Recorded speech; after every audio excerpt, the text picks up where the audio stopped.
to do a law which will remain stagnant and the teachers are running out. And Mr. Mingo, now Minister State, kindly provide this committee with information about teachers in rural areas and schools, ratios. When you are teaching, when you manage drop internship, what next? Chair and members, I was glad to hear what you said, because we have discussed it as well, that we should have comprehensive school practice that will enable the teachers come out with the prerequisite competencies to be effective teachers.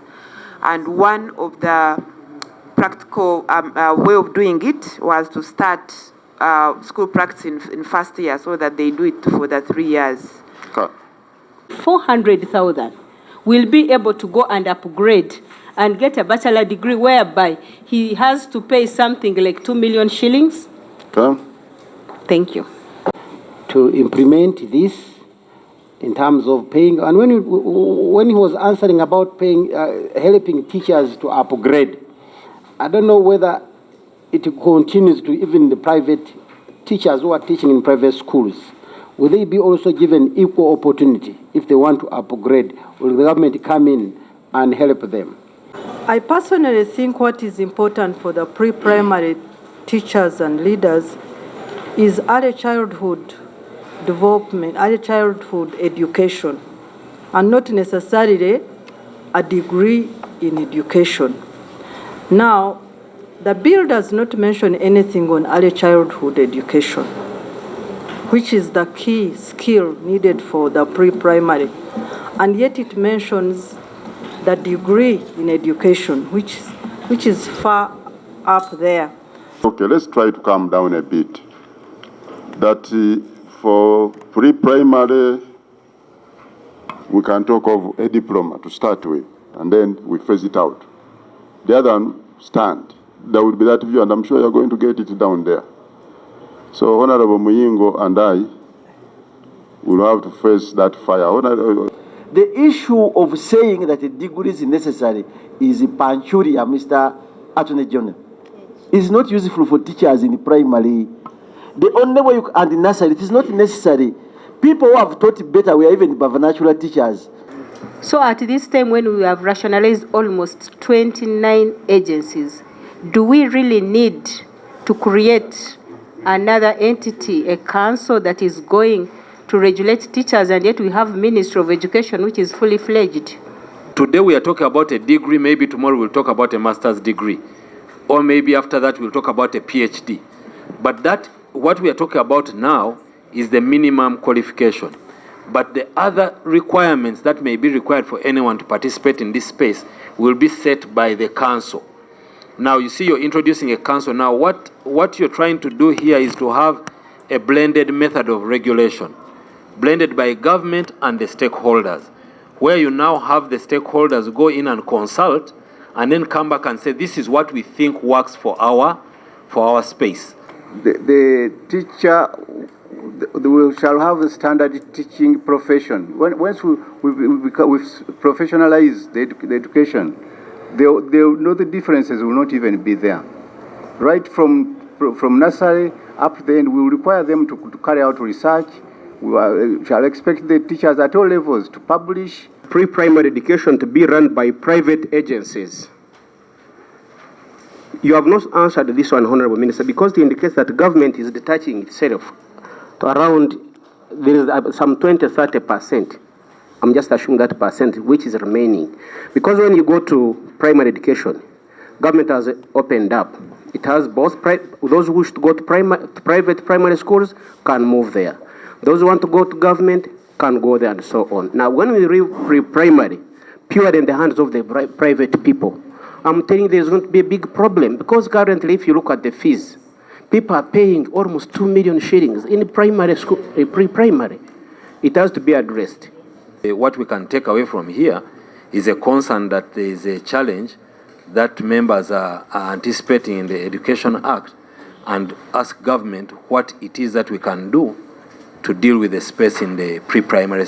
But right now, as it stands, that's what it is. Don't you think that we are going to deny Ugandan children to go to school? Because if I'm going to employ graduates, I'm not going to employ graduates and I pay them 200,000, 300,000. I'll employ graduates and I pay them maybe $1 million and above.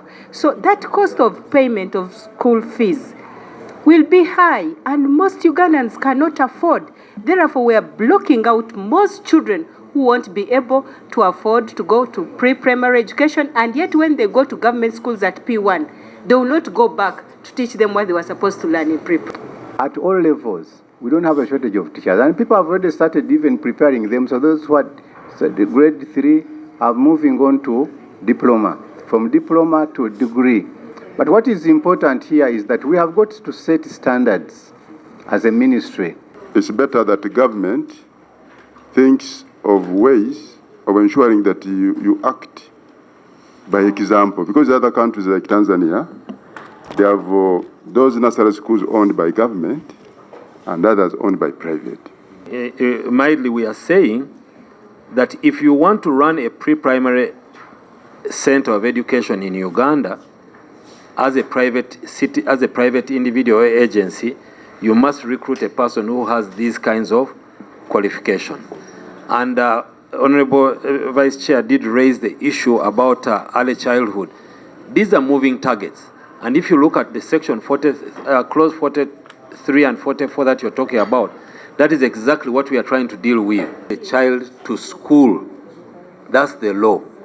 So if someone is homeschooling children at home, because you see, we are saying that when you're teaching people, you must be qualified as a teacher to teach children.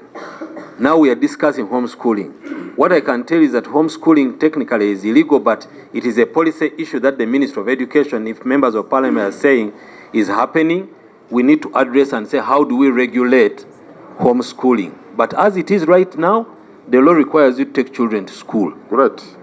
Actually, Minister of Education, as we process this bill, to give us a report from rural areas. I let us leave Kampala, Jinja, those municipalities. But we go to Raka in depth. As we talk now, there are no teachers in schools. Kabongo, there are no grade 3 teachers. Who are the minimum grade primary teachers? Do you know why? Because they have all dropped out. Now, when you bring in this new policy, you are not going to have teachers. This new. And you might talk about cabinet policy. But your cabinet policy, we also check on it as a committee. We come and rebut, we refuse it because we are not supervising you. The one challenge, Mr. Chairman, we are having with the ministers these days, you think cabinet is above committees of education, which are your supervisors. This committee supervises Minister of Education. Any policy you generate in the cabinet should be given this committee to be studied, and we agree or disagree with you. But the moment you think it is a cabinet policy, it's a cabinet policy, then why are we? We are not all supposed to be ministers. For him, he was right because he's a civil servant. He was right to quote cabinet policy. Cabinet policy. So, but that, of course, there is with ministers in front of us, Mr. Chair. So, honorable. So as I conclude, I will not go back to the issues of licensing. We have handled where we have agreed. But Mr. Attorney General, as you go back, these people brought you here to suffer with them. We have already told them the right things, and they should be knowing them, because the one next to you is a professional teacher. He's a professional teacher, but he goes by collective responsibility and killing education in the country. I don't know whether I'm going to kill Anthony General. It is okay. So I would wish to hear that statement of creation of a council at the helm of rationalizing.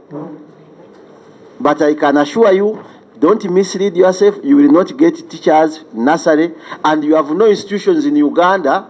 We have not brought up course units which are registered by National Council for Education to teach nursery teachers, bachelors in nursery.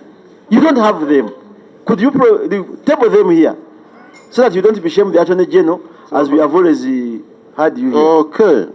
And as I was entering here, I received a phone call from one of the head teachers of Phase 2 CD secondary schools. The issue is delayed interviewing and deployment of teachers. How I wish I can get a response from the team here. So we had ably represented you in anticipation. So that matter was raised, so they are going to answer. They are going to answer. Key. You see, already there are private institutions training nursery teachers now. You close the grade 3 depending on those which are for government, even private. So what have you done for these nursery institutions? I have like 3 children I'm educating for nursery training after senior 4 in these small registered institutions. What is happening with them? Are they to continue? What licensing are you giving them? Because they are still, and they are recruiting new ones next year. Saying we are developing a law that will guide whoever will be going to to our schools, whether nursery training, whether what, it will be guided by this law. This is why it is very important, Ms. Honorable Sewungu and my dear colleagues, that we support this law. It defines Mr. Chairman, let him who answer the teacher is going to be. Mr. Chairman, he's not answering. He's the licensing body for those nursery schools, training institutions. Honorable members, for me, who had started this... You are under rationalization. So what is the purpose? It is this committee which refused rationalizing higher loan financing board. Our report was clear, and you are going to get a boomerang on that. Now, you are creating another council, and rationalization is coming on. Then, I want to end with 2 things, because I've come late and I don't want to delay you. The issue of saying that a degree is necessary is a panchuria, Mr. Attorney General. It's not useful for teachers in primary. The only way you can, and in nursery, it is not necessary. People who have taught better were even vernacular teachers. And if you visit, I want to put this on record, my counter minister's ministry, all his institutions, schools, they are still diploma teachers and grade 3 teachers teaching there. And they are performing better than bachelor holders. The moment you put up that bachelor's, it must start with remuneration. If it's not there, you are wasting time. It's not there, you are wasting time. And Honorable Shadow Minister, you see, when we started, we said that today we are... This council, we discussed it extensively in cabinet. We were alive to the fact that we were doing rationalization. But cabinet, in its wisdom, thought that this particular sector, this particular space, was overly important, that it needed to have that kind of government sector cross regulation. And if you look at the bill, government has been removed from the sector regulation and has left it to the stakeholders, but government as an overseer. So that is what we thought. But if Parliament thinks that we should have it as a department in the Ministry of Education, we think from the executive perspective that the teachers are too many and the sector is growing, and there are so many things that need to be done in this sector. Setting qualification, setting even the issues of pay, remuneration, even the issues that we are talking about of recruitment, all these things are going to be, the council is going to assist. That's what we think from the executive side, but we are happy if Parliament thinks that we should take it as a department in government. I am sure we'll have to reorganize ourselves if the Parliament thinks so. I thank you. When you look at these teachers, the way they are paid, a primary teacher is paid 500,000. Yes, 400. And out of these 400, they chop pay as you earn. And this same teacher, if they chop pay as you earn, which is 30%, that comes to around what? Is it 300 something? This teacher is feeding the children. He is paying school fees. He is buying clothes. And out of this, so please, just let me just conclude. That matter is concluded when you are away. I think the decisions we take, we must carry a comprehensive research around this policy subject, and whether it is logical or illogical. Because there's no way you can expect a teacher who is earning this kind of salary within 10 years to upgrade. What is the cost of university education?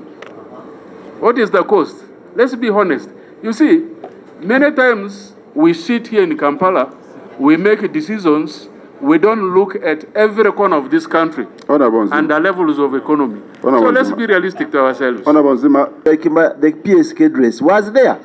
Why teachers went, many of them, for upgrading in the early 90s, including us, was because whoever was going under Maloba Commissioner were getting a salary being increased. All the teachers ran to Kakoba, every NTC was flooded by teachers for diplomas and degrees, because whenever you were coming out, you were getting money increased as a matter of getting a diploma. Then when Fajiri Mande came in, he said, no, what does it mean? Whether you have a degree or not, you are still teaching children. So for us, you're not after degrees, we are after what you do in class. They halted everything. Teachers stopped going back for upgrading. Now, when you talk about why now many young girls are going for nursery teaching in these certificate courses, is because there are so many mushrooming nursery institutions in Uganda which are paying them very well, better than primary teachers, by the way, if you go to Kampala. So anything that will not cater for remuneration and payment for teachers, expect a boomerang at the end of the day. Why are teachers running out of this profession to go for border riding? He's earning 20,000 per day border times 30 days. That is around what? 600, and he's building a house. Then you tell him to go for teaching. Why are science teachers running out to Attorney General? They have cleared their deal. Early retirement, I get my money, my 200 million, I remain getting my 1 million every month, but there's another teacher teaching, earning 600 every month with no other remedy. And the teaching is going down. So I think, Mr. Attorney General, put that in mind, and I respect your opinion when you go to such issues, because you are going to advise these people. For them, they fear talking the truth, but they know the PSK is a teacher who benefited from that kind of scheme. That lady there, my good friend.